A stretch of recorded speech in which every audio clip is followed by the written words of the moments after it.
નમસ્તે. હનુમાનજીના પ્રેરક પ્રસંગોના ભાગ 3માં આપ સર્વેનું હાર્દિક સ્વાગત છે. આ ભાગની અંદર હનુમાનજીનું એક નામ છે સીતા શોક વિનાશક. તો શા માટે હનુમાનજીને સીતા શોક વિનાશક કહેવામાં આવે છે તે આ ભાગની અંદર જાણીશું. આપના અમૂલ્ય પ્રતિભાવો કોમેન્ટની અંદર જણાવશો એવી આશા સહ આગળ ભાગને તપાવીશું. જય શ્રી રામ. વિભીષણજીએ હનુમાનજીને માતા સીતાને મળવાની સર્વે યુક્તિઓ કહી. રાત્રિના સમયે હનુમાનજી અશોક વાટિકામાં પહોંચી ગયા. તેમણે જોયું કે અશોક વાટિકાની અંદર માતા સીતા એક વૃક્ષ નીચે એકદમ ક્ષીણ થઈ ગયેલા શરીર સાથે બેઠેલા હતા. તેમની આંખોમાં ભગવાન માટેની અનુકંપા અને કરુણા જોવાઈ રહી હતી. માતા સીતા વિવિધ પ્રકારની રાક્ષસીઓથી ઘેરાયેલા હતા. રાક્ષસીઓ તેમની ચારે તરફ પહેરો આપી રહી હતી. માતા સીતાની આ સ્થિતિ જોઈ હનુમાનજીનું હૃદય ખૂબ ભરાઈ આવ્યું. તેઓ વૃક્ષની અંદર ડાળીઓની વચ્ચે છુપાઈ ગયા. ત્યારે જ રાવણ બની ઠરીને ત્યાં આગળ આવ્યો. રાવણે માતા સીતાને રીઝવવાના અનેક પ્રયત્નો કર્યા. જ્યારે તેઓએ રાવણનું અપમાન કર્યું ત્યારે રાવણે સીતા માતાને મારવા માટે પોતાની તલવાર ઉગામી. ત્યારે રાવણની પત્ની મંદોદરીએ આવું અધમ કૃત્ય ન કરવા અને તેમને નીતિ સમજાવી અને આવું કૃત્ય કરતા રોકી લીધા. મંદોદરી કોઈ સામાન્ય સ્ત્રી ન હતી, પરંતુ અત્યારે તો આપણે વાત કરી છે હનુમાનજી વિશે. માતા સીતા અત્યંત કલ્પાત કરી રહ્યા હતા અને રાક્ષસીઓ તેમને રાવણની સંગીની થવા માટે પ્રલોભનો આપી રહી હતી. ત્યારે ત્રિજટા નામ રાક્ષસી એકા, રામચરણ રતિ નિપુણ વિવેકા, એટલે કે બધી રાક્ષસીઓની વચ્ચે એક ત્રિજટા નામની રાક્ષસી હતી કે તેની શ્રી રામચંદ્રજીના ચરણોમાં પ્રીતિ હતી. તે પોતાના વિવેક અને જ્ઞાનમાં ખૂબ નિપુણ હતી. તેણે સર્વ રાક્ષસીઓને પોતાની સમીપ બોલાવી પોતાનું સ્વપ્ન સંભળાવ્યું અને કહ્યું કે સીતાજીની જે સેવા કરશે તેનું જ કલ્યાણ થશે. તેમણે કહ્યું કે પોતે સપનામાં જોયું, સપને મેં બાનર લંકા જારી, જાતુ ધાન સેના સબ મારી. અર્થાત મેં સપનામાં જોયું કે એક વાનરે લંકા બાળી છે, રાક્ષસોની તમામ સેનાઓને મારી નાખી છે. રાવણનું મસ્તક મૂંડેલું છે અને 20 ભુજાઓ કપાયેલી છે. આ સાંભળતા સીતા માતાને થોડી સાંત્વના મળી અને તેમણે ત્રિજટાનો ખૂબ આભાર માન્યો. જ્યારે બધી રાક્ષસીઓ સૂઈ ગઈ ત્યારે હનુમાનજીએ શ્રી રામચંદ્રના ગુણગાન ભજન સ્વરૂપે ગાવાના શરૂ કરી દીધા અને ધીમે રહીને ભગવાન રામચંદ્રની મુખ મુદ્રિકા નીચે સરકાવી. માતા સીતા વિહ્વળ હૃદયે મુખ મુદ્રિકા જોઈ હર્ષની સાથે આશ્ચર્યચકિત થઈ ચારે તરફ વિહ્વળતાથી જોવા લાગ્યા અને વિચારવા લાગ્યા કે આ કોઈ માયાવીની કરામત તો નથી ને. ત્યારે હનુમાનજી માતા સીતા સમક્ષ હાથ જોડીને પ્રગટ થાય છે અને કેવી રીતે ગંગા કિનારે કેવટને આપવા માટે તેમણે આ મુખ મુદ્રિકા શ્રી રામને આપી હતી તે પ્રસંગ પણ કહી સંભળાવ્યો. ત્યારે માતા સીતા હર્ષિત થયા અને પૂછવા લાગ્યા કે ભાઈ આપ કોણ છો? બાલ સમય રવિ ભક્ષલીયો, કે જેણે બાળપણમાં જ ભગવાન સૂર્યને પોતાના મોંમાં ગ્રહણ કરી લીધેલ છે. બ્રહ્માજીએ જેમને વરદાન આપેલું છે કે કોઈ અસ્ત્ર કે શસ્ત્ર તેમને બાંધી શકશે નહીં. ભગવાન ઇન્દ્રદેવે જેણે વરદાન આપ્યું છે કે પાણીમાં તેઓ ડૂબશે નહીં. અગ્નિદેવનું જેમને વરદાન છે કે અગ્નિ તેમને સળગાવી શકશે નહીં. એવા હનુમાનજીને અશોક વાટિકાની અંદર જ્યારે માતા સીતા પૂછે છે કે હે તાત આપ કોણ છો, ત્યારે હનુમાનજી જવાબ આપે છે, રામદૂત મેં માત જાનકી. હે માતા, હું ભગવાન રામનો દૂત છું. તેમના માટે તેમની બધી જ ડિગ્રીઓમાં ભગવાન રામનો દૂત હોવું એ સર્વોચ્ચ ડિગ્રી હતી. ખરેખર હનુમાનજી આપણને શીખવાડે છે કે હું કરવામાં માણસની પ્રતિભા તેમની પ્રતિબદ્ધતાથી અલગ થઈ જાય છે. જય શ્રી રામ. कपि के बचन सब प्रेम सुनी उपजा मन विश्वास जाना मन क्रम बचन यह કૃપા સિંધુ કરદાસ. હનુમાનજીના પ્રેમયુક્ત વચનો સાંભળી સીતાજીના મનમાં વિશ્વાસ ઉપજ્યો કે તેઓ મન, વચન તથા કર્મથી કૃપા સાગર શ્રી રામચંદ્રજીના દાસ છે. ત્યારે માતા સીતાના આંખોની અંદર હર્ષના આંસુ ઉભરાય છે અને તેમનું શરીર પુલકિત થઈ જાય છે. અને સીતાજી હનુમાનજીને સંબોધીને કહે છે, હે તાત હનુમાન, વિરહ સાગરમાં ડૂબતી મને તમે વહાણ રૂપ થયા છો. રામચંદ્રજી અને નાના ભાઈ લક્ષ્મણજીના માતા સીતા ક્ષેમ કુશળ પૂછે છે અને કહે છે કે પ્રભુ શ્રી રામે તો મને બિલકુલ વિસારી જ દીધી છે. ત્યારે હનુમાનજી કહે છે, માતુ કુશલ પ્રભુ અનુજ સુમેતા તવ દુઃખ દુઃખી સુકૃપા નિકેતા જનની જની માનહુ જીય ऊना તુમ્હતે પ્રેમો રામ કે દૂના. અર્થાત હે માતા, સુંદર કૃપાના ધામ પ્રભુ નાના ભાઈ સહિત કુશળ છે, પરંતુ આપના દુઃખથી દુઃખી છે. હે માતા, મનમાં ન્યૂનતા ન માનો. શ્રી રામચંદ્રજીનો પ્રેમ આપનાથી પણ બમણો છે. આમ કહી સીતા માતાજીને મનમાં ધીરજ રાખવાનું કહે છે અને શ્રી રામચંદ્રજીનો સંદેશો આપે છે અને કહે છે, માતા, આપને પ્રભુ શ્રીરામ શીઘ્ર લેવા આવશે. મને આજ્ઞા નથી, નહીતર હું તમને હમણાં જ અહીંથી લઈ જાઉં. પરંતુ રઘુવીર શ્રી રામચંદ્રજી વાનરો સહિત આપને લેવા આવશે અને રાક્ષસોને મારી આપને અહીંયાથી લઈ જશે. નારદ આદિ ઋષિમુનિ ત્રણેય લોકમાં યશ ગાશે.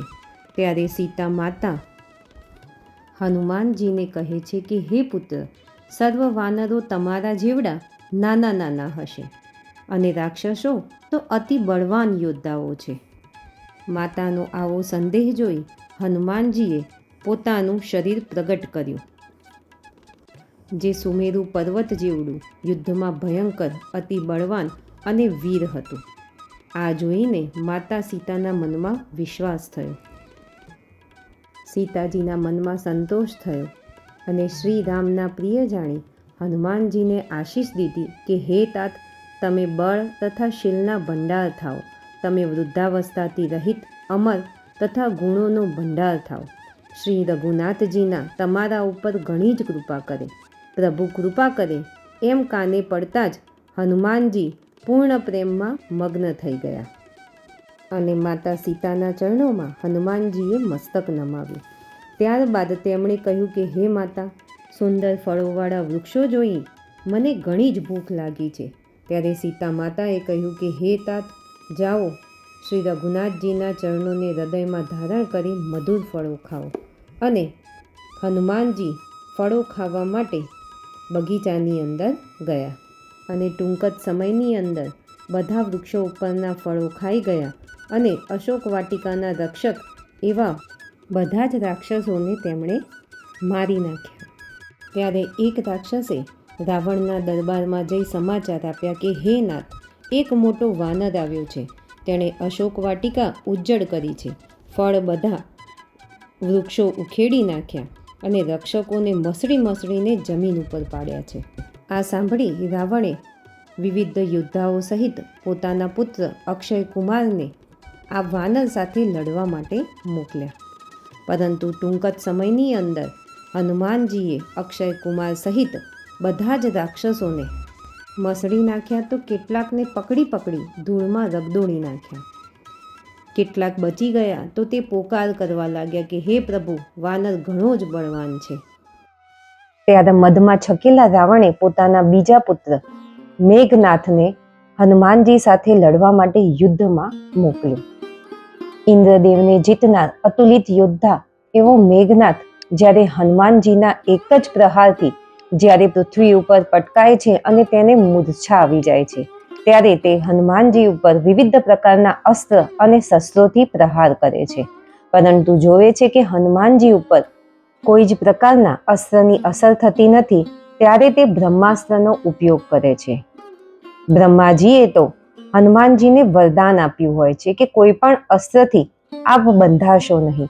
છતાંય બ્રહ્માસ્ત્રને માન આપી હનુમાનજી બંધાય છે અને તેમને રાવણની સામે તેમના દરબારમાં લઈ જવામાં આવે છે.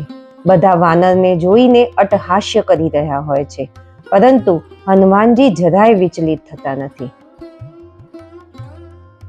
ગુસ્સે ભરાયેલ રાવણ જ્યારે હનુમાનજીને કહે છે કે હે ચોર, હે શઠ, તે અશોક વાટિકાને છિન્ન ભિન્ન કરી નાખી અને બધા જ ફળો ખાઈ ગયો.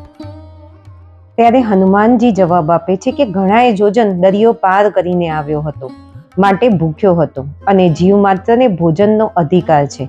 માટે ચોર હું નહીં પરંતુ આપ છો કે જે બીજાની પત્નીને સાધુ સંતનો વેશ ધારણ કરીને અહીંયા હરણ કરી લાવ્યા છો.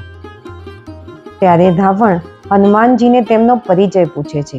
ત્યારે હનુમાનજી પરિચય આપતા કહે છે કે ભગવાન શ્રી રામનો હું પરમ ભક્ત છું અને અત્યારે તેમનો દૂત બનીને આવ્યો છું. જે બાલીએ તને કાંખમાં નાખીને 6 મહિના સુધી દબાવી રાખ્યો હતો, એ બાલીને તેમણે એક જ તીરથી હણ્યો છે. માટે હે રાવણ, હું હજુએ હાથ જોડીને તને વિનંતી કરું છું કે અભિમાન છોડી દે અને પ્રભુ શ્રી રામના ચરણ કમળોને હૃદયમાં ધર અને લંકાનું અચળ રાજ્ય કર.